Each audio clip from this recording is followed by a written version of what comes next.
अच्छा, आपने एक चीज़ अभी बोली कि बहुत ही प्यारा युद्ध, अब युद्ध तो कोई प्यारा नहीं होता।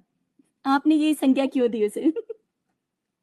स्वाति जी, दुनिया में ना हमें एक चीज के लिए तैयार किया गया, खास करके भारत को, हुँ, हुँ। कि मृत्यु है ना, मृत्यु शोक का विषय है, मृत्यु हर्ष का विषय नहीं है। जी, ये हमारी नई विचारधारा, इसको न्यू फिलोसफी कहते हैं। अच्छा। जबकि हमारे यहाँ पे हमने हमेशा ही अनंत को माना है, कि ना कभी जन्म है और ना कभी मृत्यु है। मैं एक बार मरूंगा, मैं फिर से जन्म ले लूंगा। और राइट। हमारे यहाँ पर कभी भी जो मृत्यु है वो शोक का विषय नहीं रहा है।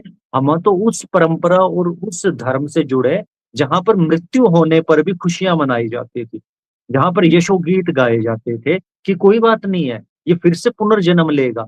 मृत्यु सिर्फ और सिर्फ उस विचारधारा के अंदर शोक का विषय है जहां पुनर्जन्म को नहीं माना जाता। हमारे यहाँ तो अगर मैं आज मेरी मृत्यु हुई है तो 13वीं के बाद मेरा पुनर्जन्म हो जाएगा मेरे कर्मों के आधार पर। इसी वजह से मैंने उस युद्ध को प्यारा युद्ध कहा। और उस युद्ध को मैंने प्यारा युद्ध एक वजह से और कहा, मेरे खेत में बहुत सारी खरपतवार लग रखी है। मैंने हुँ, उस हुँ। सारी खरपतवार को उखाड़ के वहां पर औषधीय पौधे लगा दिए। और मैंने कहा, देख यार कितना प्यारा है ना, कि मैंने उस सारे के सारी खरपतवार को उखाड़ दिया। ये उस खरपतवार को खत्म करने की लड़ाई थी, जिसके बाद इस देश का नाम भारत रखा गया।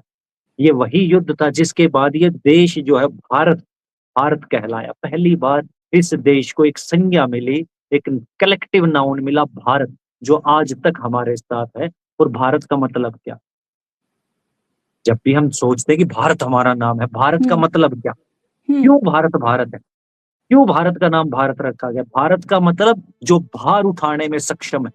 क्या बात!